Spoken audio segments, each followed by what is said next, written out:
minasyaitonirrajim. Bismillahirrahmanirrahim. Assalamualaikum warahmatullahi wabarakatuh.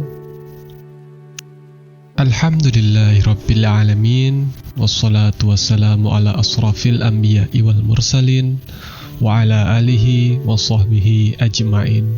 Amma ba'd. Segala puji bagi Allah, sang penguasa alam semesta.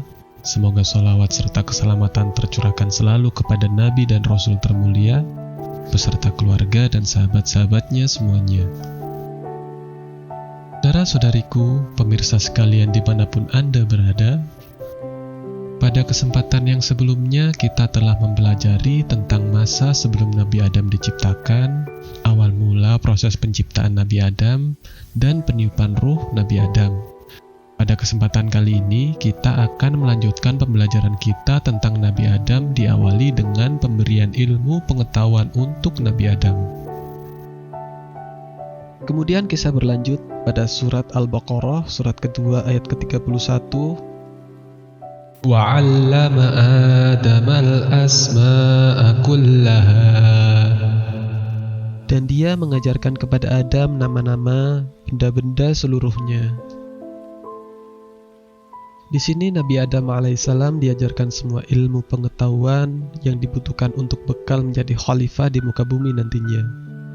Nama malaikat, binatang, gunung, pantai, laut, benda-benda, dan semua hal yang melebihi ilmu para malaikat. Kemudian Nabi Adam alaihissalam naik ke atas mimbar, dan di tangannya ada tongkat yang terbuat dari cahaya. Hari itu adalah hari Jumat menjelang matahari terbenam. Dia berdiri dengan tegap dan semua malaikat telah dikumpulkan oleh Allah untuknya. Adam bersabda, Assalamualaikum ya malaikat Rabbi wa rahmatullahi wa barakatuh. Wahai para malaikat Tuhanku, semoga keselamatan, rahmat, dan berkah Allah senantiasa bersama kalian. Para malaikat pun menjawab, Waalaikumsalam ya safwatallahi wa rahmatullahi wa barakatuh. Dan semoga keselamatan, rahmat, dan berkatnya juga senantiasa bersamamu, wahai pilihan Allah. Maka Allah berfirman, Hai Adam, itulah salam penghormatan untukmu dan keturunanmu hingga hari kiamat. Kemudian lanjutan ayat 31 surat Al-Baqarah. ثم عرضهم على الملائكة فقال أنبئوني بأسماء هؤلاء إن كنتم صادقين. Kemudian mengemukakannya kepada para malaikat, lalu berfirman, Sebutkanlah kepadaku nama-nama benda itu jika kamu memang benar orang-orang yang benar. Malaikat dengan sifat rendah hatinya menjawab pada ayat 32, Qalu subhanaka la ilma lana illa ma 'allamtana. Mereka menjawab, Maha suci Engkau, tidak ada yang kami ketahui selain dari apa yang telah Engkau ajarkan kepada kami. Innaka antal alimul hakim. Sesungguhnya Engkaulah yang maha mengetahui lagi maha bijaksana. Maha suci Allah, tidak ada satu makhluk pun yang bisa mendapatkan ilmu kecuali apa yang telah diajarkan, seperti yang telah difirmankan pada Al-Baqarah surat kedua ayat ke-255, atau yang lebih kita kenal dengan ayat kursi. وَلَا يُحِيطُونَ بِشَيْءٍ مِّنْ عِلْمِهِ إِلَّا بِمَا شَاءَ. Dan mereka tidak mengetahui apa-apa dari ilmu Allah, melainkan apa yang dikehendakinya. Kemudian berlanjut pada surat Al-Baqarah, surat kedua ayat ke-33. Qala ya Adamu anbi'hum bi asma'ihim. Allah berfirman, Hai Adam, beritahukanlah kepada mereka nama-nama benda ini. فلما أنبأهم بأسمائهم قال ألم أقل لكم إني أعلم غيب السماوات والأرض وأعلم ما تبدون وما كنتم تكتمون. Maka setelah diberitahukannya kepada mereka nama-nama benda itu, Allah berfirman, bukankah sudah kukatakan kepadamu bahwa sesungguhnya aku mengetahui rahasia langit dan bumi, dan mengetahui apa yang kamu nyatakan dan apa yang kamu sembunyikan. Kemudian Allah menjadikan Adam tertidur, karena di dalam tidur itu ada ketenangan bagi badan. Ketika tidur, dia melihat Hawa di dalam mimpinya. Padahal Hawa belum diciptakan. Dia tertarik kepadanya ketika melihatnya. Kemudian Allah keluarkan dari tulang rusuknya yang sebelah kiri, dan dari tulang rusuk itu diciptakanlah Hawa sama seperti bentuk Adam. Allah menciptakan Hawa dengan seindah-indahnya dan memberikannya 1000 keindahan bidadari. Maka jadilah Hawa wanita tercantik di antara sekian wanita yang kemudian menjadi anak-anaknya hingga di hari kiamat. Karena mimpi itu, Adam terbangun dari tidurnya, dan ternyata ia mendapati ada seorang wanita yang sedang duduk di sebelah kepalanya. Kemudian ia bertanya, "Siapa kamu?" Ia menjawab, "Aku seorang wanita." Lalu Adam bertanya lagi, "Untuk apa kamu diciptakan?" Ia menjawab, "Agar kamu merasa senang dan tentram di sampingku." Lalu para malaikat bertanya untuk menguji keilmuannya, "Siapakah nama wanita itu, wahai Adam?" Ia menjawab, "Hawa." Mereka bertanya lagi, "Mengapa Hawa?" Adam menjawab, "Karena ia diciptakan dari suatu kehidupan." Muhammad bin Ishaq meriwayatkan dari Ibnu Abbas bahwa Hawa diciptakan dari tulang rusuk Adam yang paling pendek ketika ia sedang tertidur. Lalu tulang itu digantikan dengan balutan daging. Pendapat bahwa Hawa diciptakan dari tulang rusuk Nabi Adam ini didukung juga oleh firman Allah pada surat An-Nisa surat keempat ayat ke-1. Ya ayyuhan nasu attaqu rabbakumul ladzi khalaqakum min nafsin wahidatin wa khalaqa minha zawjaha.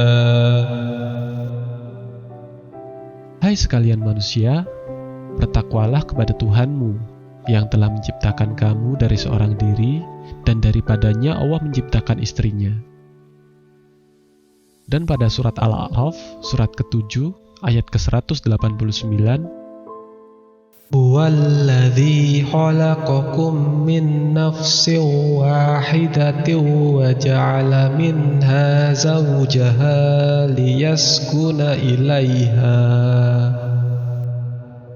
Dialah yang menciptakan kamu dari diri yang satu, dan daripadanya dia menciptakan istrinya agar dia merasa senang kepadanya. Dari Abu Hurairah radhiyallahu anhu, Rasulullah shallallahu alaihi wasallam bersabda, "Bersikaplah yang baik kepada wanita, karena wanita diciptakan dari tulang rusuk, dan tulang rusuk yang paling bengkok adalah bagian paling atas. Jika kalian luruskan dengan keras akan patah, sebaliknya jika kalian biarkan akan selalu bengkok. Karena itu bersikaplah yang baik kepada wanita." Hadis riwayat Bukhari 3331 dan Muslim 1468. Setelah Nabi Adam bersama Hawa dan hendak memegang tubuhnya, tiba-tiba Nabi Adam mendengar seruan, "Wahai Adam, tahanlah dulu. Sesungguhnya pergaulanmu dengan Hawa masih belum halal kecuali dengan sedekah dan pernikahan." Nabi Adam bertanya lagi, "Wahai Tuhanku, lantas apa mas kawin untuk Hawa?" Maka Allah berfirman, "Mas kawinnya adalah engkau membaca sholawat 10 kali kepada nabiku dan pilihanku, yaitu Nabi Muhammad SAW, yang menjadi junjungan para utusan dan menjadi penutupnya para nabi." Allah berfirman kepada Nabi Adam, Bacalah sholawat kepada Nabi Muhammad sehingga aku menghalalkan Hawa kepadamu. Lalu Adam bertanya, siapakah Muhammad itu? Allah menjawab, dia adalah anak cucumu nanti dan dia adalah penutup para nabi. Andai bukan karena dia, aku tidak akan menciptakan makhluk. Kemudian Allah menikahkan Nabi Adam alaihissalam dengan Hawa, dan itu bertepatan pada hari Jumat. Karena itulah disunahkan menikah pada hari Jumat. Kemudian Nabi Adam dan Hawa diperintahkan untuk memasuki surga, seperti yang tercantum pada surat Al-Baqarah, surat kedua ayat ke-35. وَقُلْنَا يَا آدَمُ اسْكُنْ أَنْتَ وَزَوْجُكَ الْجَنَّةَ وَكُلَا مِنْهَا رَغَدًا حَيْثُ شِئْتُمَا. Dan kami berfirman kepada Adam, diamilah oleh kamu dan istrimu surga ini, dan makanlah makanan-makanannya yang banyak lagi baik di mana saja kamu sukai. وَلَا تَقْرَبَا هَذِهِ الشَّجَرَةَ فَتَكُونَا مِنَ الظَّالِمِينَ. Dan janganlah kamu dekati pohon ini yang menyebabkan kamu termasuk orang-orang yang zalim. Dan pada surat Al-A'raf, surat ke-7, ayat ke-19, وَيَا آدَمُ اسْكُنْ أَنْتَ وَزَوْجُكَ الْجَنَّةَ فَكُلَا مِنْ حَيْثُ شِئْتُمَا وَلَا تَقْرَبَا هَذِهِ الشَّجَرَةَ فَتَكُونَا مِنَ الظَّالِمِينَ. Dan Allah berfirman, hai Adam, bertempat tinggallah kamu dan istrimu di surga, serta makanlah olehmu berdua buah-buahan di mana saja yang kamu sukai, dan janganlah kamu berdua mendekati pohon ini, lalu menjadilah kamu berdua termasuk orang-orang yang zalim. Kemudian masuklah Nabi Adam alaihissalam dan juga Hawa ke dalam surga. Sebelumnya, saya mau menjelaskan bahwa surga yang Nabi Adam tinggali bukanlah surga yang akan ditinggali oleh orang yang bertakwa kelak. Dari Abu Hurairah radhiyallahu anhu, Rasulullah shallallahu alaihi wasallam bersabda, aku telah menyediakan bagi hamba-hambaku yang soleh kenikmatan yang belum pernah mata melihatnya, belum pernah telinga mendengarnya, dan belum pernah pula terbetik dalam kalbu manusia. Hadis riwayat Bukhari 3244. Sedangkan surga Nabi Adam sudah pernah dilihat oleh Nabi Adam, pernah dipijak dan pernah dirasakan. Tetapi ada juga yang menyebutkan bahwa surga Nabi Adam adalah surga ma'wa. Wallahu a'lam. Kembali lagi pada ayat sebelumnya. Di sini perintah Allah jelas jangan dekati pohon itu. Nah, kemudian iblis pun mendengar itu dari kejauhan. Kemudian iblis menggoda Nabi Adam dan Hawa seperti yang tercantum pada surat Al-A'raf, surat ke-7, ayat ke-20 dan 21. فَوَسْوَسَ لَهُمَا الشَّيْطَانُ لِيُبْدِيَ لَهُمَا مَا وُرِيَ عَنْهُمَا مِنْ سَوْآتِهِمَا وَقَالَ مَا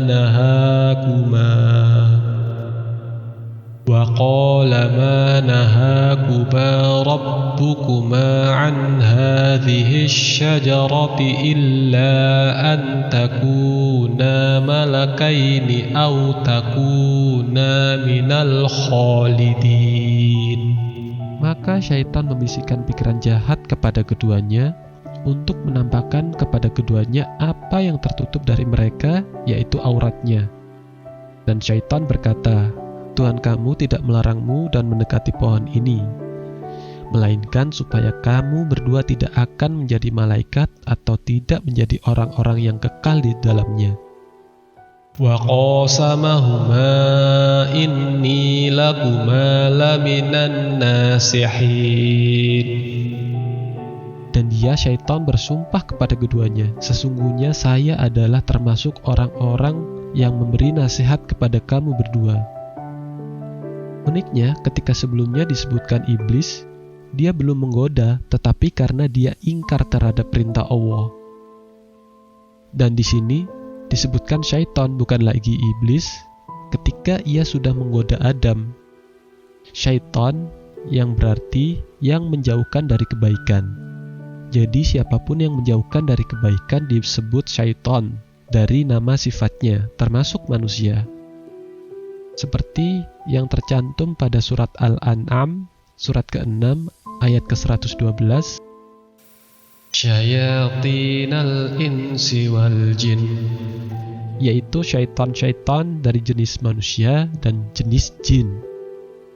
Dan pada surat An-Nas, surat ke-114, ayat ke-5 dan ayat ke-6. Alladzi yuwaswisu fi sudurin nas, yang membisikkan kejahatan ke dalam dada manusia, minal jinnati wan nas, dari golongan jin dan manusia. Tidak tanggung-tanggung di sini syaitan mengaku sebagai penasehat. Kemudian masih di surat yang sama di ayat selanjutnya, Al-A'raf ayat ke-22. Badallahuma bigurur, maka syaitan membujuk keduanya untuk memakan buah itu dengan tipu daya. Dan pada surat Toha, surat 20, ayat 120, fawaswasa ilaihi syaitanu qala ya Adamu hal adulluka ala syajaratil khuldi wa mulkin la yabla. Kemudian syaitan membisikkan kepada Adam dan berkata kepadanya, maukah aku tunjukkan kepadamu buah pohon yang apabila seseorang memakan buahnya, maka ia tidak akan mati selamanya, tetapi ia akan terus-menerus hidup kekal dan akan memiliki kerajaan yang terus kekal dan tidak akan lagi punah. Disinilah muncul istilah buah khuldi, yang artinya buah keabadian. Nama buah khuldi adalah nama dari iblis karena Allah tidak pernah menyebutkan nama pohon tersebut. Tidak disebutkan secara pasti siapa yang memakan buah itu terlebih dahulu. Yang pasti keduanya memakannya.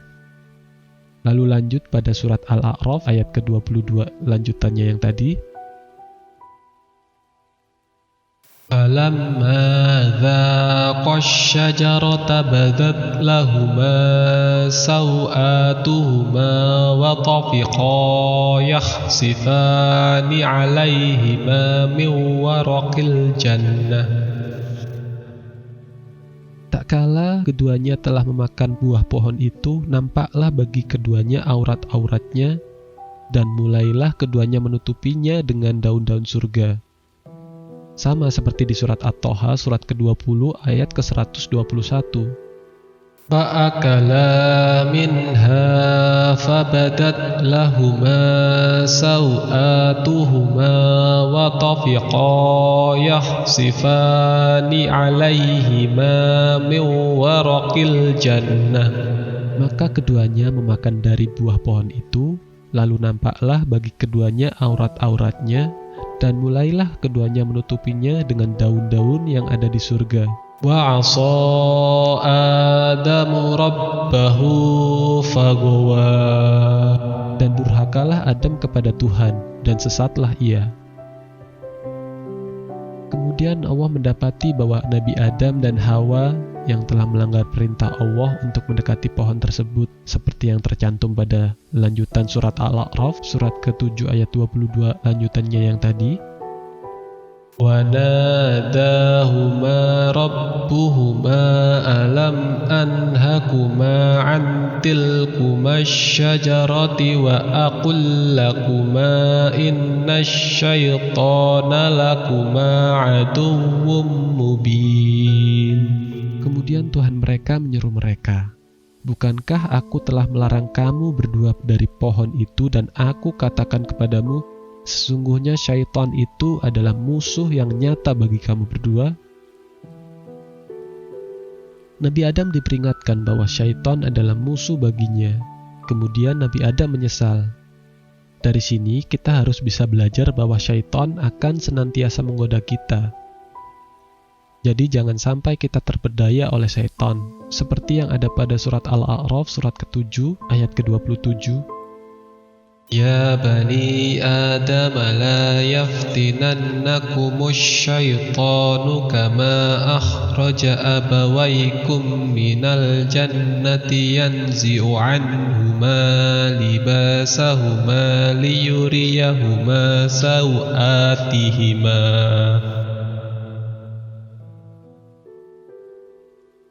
Hai anak Adam, janganlah sekali-kali kamu dapat ditipu oleh syaitan sebagaimana ia telah mengeluarkan kedua ibu bapamu dari surga.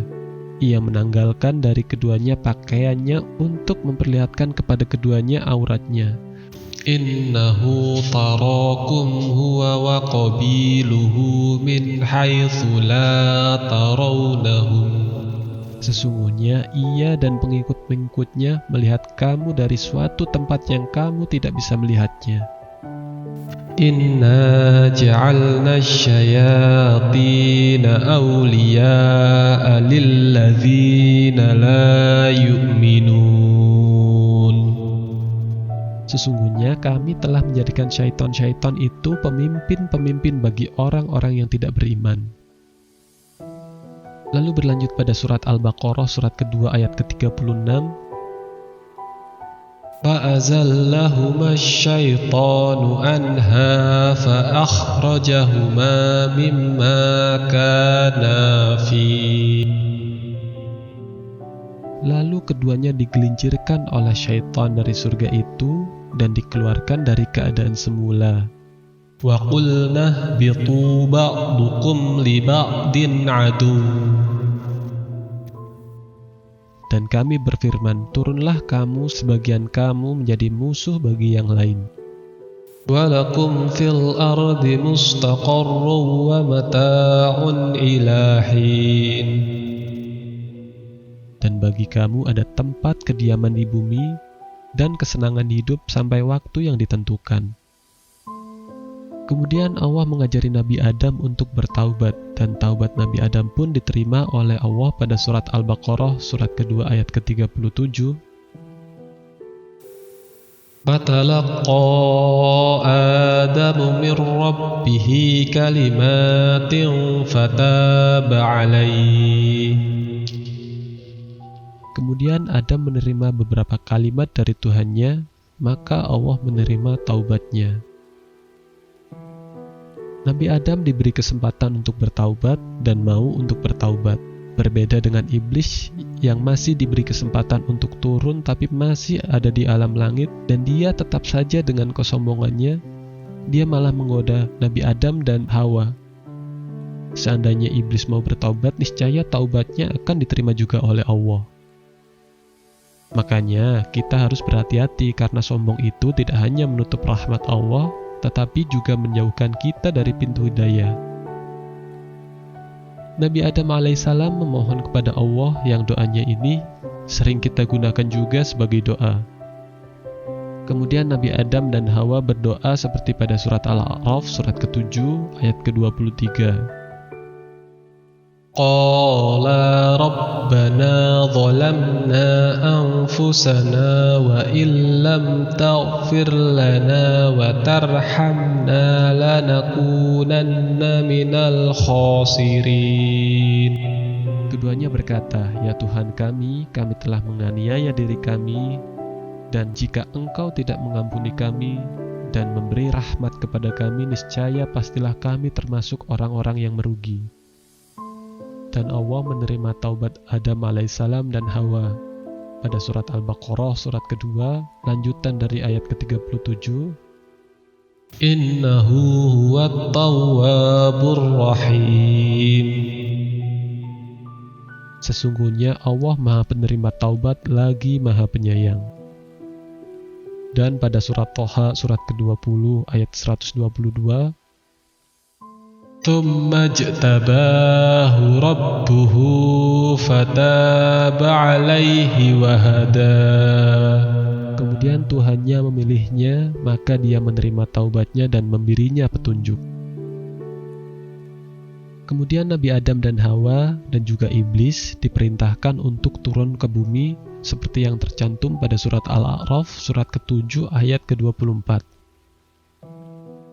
Qala bitu ba'dukum li ba'din adu. Allah berfirman, turunlah kamu sekalian, sebagian kamu menjadi musuh bagi sebagian yang lain. Walakum fil ardi mustaqarrun wa mata'un ilahin. Dan kamu mempunyai tempat kediaman dan kesenangan, tempat mencari kehidupan di muka bumi sampai waktu yang telah ditentukan. Qala fiha tahyawna wa fiha tamutuna wa minha tukhrajun. Allah berfirman, di bumi itu kamu hidup dan di bumi itu kamu mati. Dan dari bumi itu pula kamu akan dibangkitkan. Dan pada surat Al-Baqarah surat kedua ayat ke-38, Qulna ihbitu minha jami'a. kami berfirman, turunlah kamu semuanya dari surga itu. فَإِمَّا يَأْتِيَنَّكُم مِّنِّي هُدًى فَمَن تَبِعَ هُدَايَ فَلَا خَوْفٌ عَلَيْهِمْ وَلَا هُمْ يَحْزَنُونَ.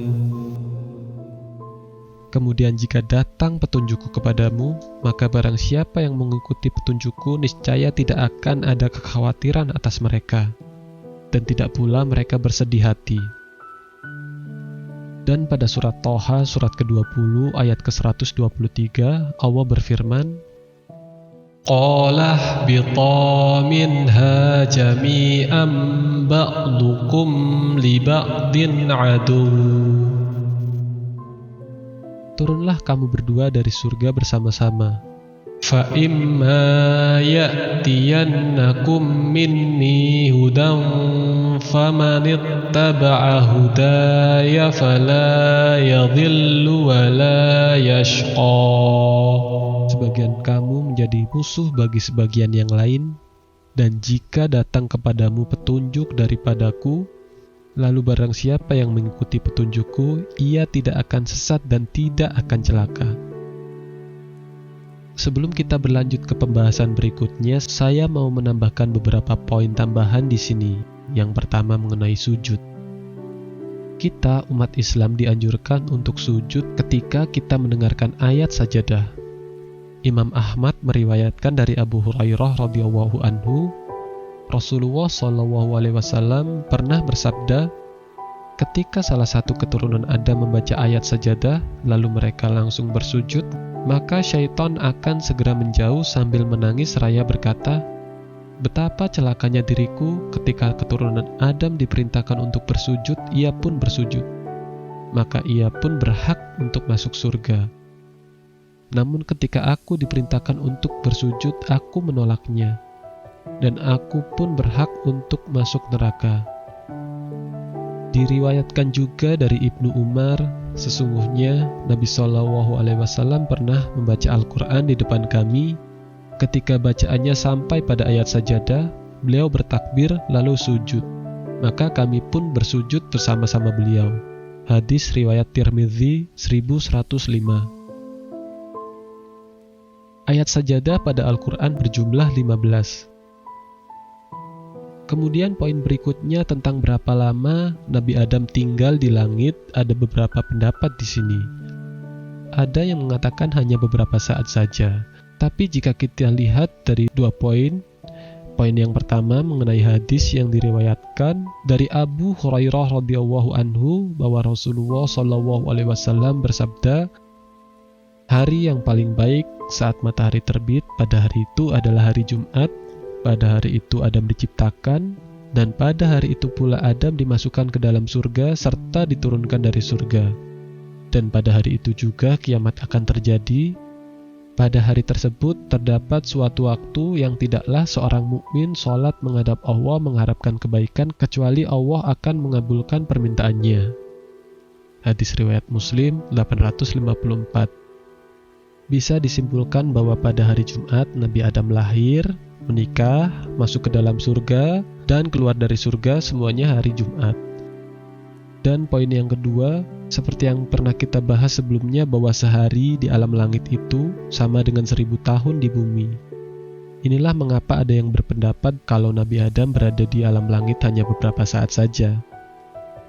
Tapi seperti yang pernah kita bahas sebelumnya, bahwa sehari di alam langit itu sama dengan 1000 tahun di bumi, bisa jadi di satu hari Jumat atau berminggu-minggu, tetapi di hari yang sama, yaitu hari Jumat. Wallahu a'lam bishawab. Demikianlah pembelajaran kita pada kesempatan kali ini.